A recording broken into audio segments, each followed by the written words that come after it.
Maintenant, le problème, c'est l'insertion professionnelle. Oui. Parce que les premières cohortes sont sorties à la fac des sciences de la santé il y a 1 an. Là, la deuxième cohorte est sortie récemment.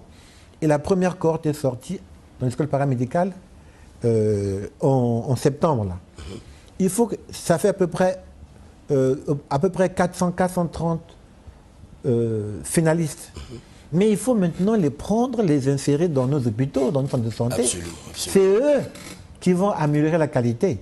Ah, d'accord. Ce n'est pas le personnel actuel. C'est ça l'urgence, en fait. Oui, l'urgence maintenant, actuelle. Ce n'est pas l'employabilité, parce que ce sont des gens qui, normalement, doivent exprimer leurs compétences dès qu'ils seront sur le terrain. C'est leur insertion professionnelle. Il faut qu'ils soient prioritairement recrutés, comme on le fait pour les médecins qui viennent de Cuba, qu'ils soient prioritairement recrutés et qu'on les mette dans nos centres de santé, nos hôpitaux, pour qu'on sente la différence.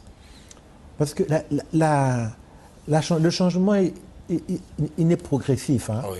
En réalité, c'est dommage pour les Congolais qui ont beaucoup d'attentes.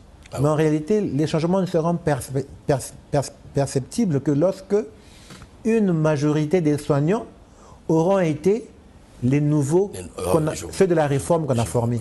Déjà, quand ces apprenants sont en stage, les professionnels voient la différence. Même les malades voient la différence. Oui, dans nos hôpitaux, les gens patoisent, hein, ils ne parlent même pas le bon lingala, ils parlent le mauvais lingala, le mauvais kituba. C'est de bas niveau. Hein. Ils sont là, assis, ils mangent, ils regardent les télévisions, au boulot, ça joue. Ça parle, oui, c'est pas ça. Voilà. Ce que nous formons maintenant, je vous assure, ont un niveau de culture générale différent.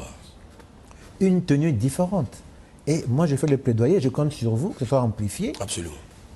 Qu'ils soient recrutés et qu'ils soient mis sur le terrain. Le ministre de la Santé, il a déjà écrit pour cela, mais ce n'est pas lui qui recrute malheureusement. C'est la fonction publique qui recrute par rapport aux postes qui sont mis à disposition par le ministère des Finances.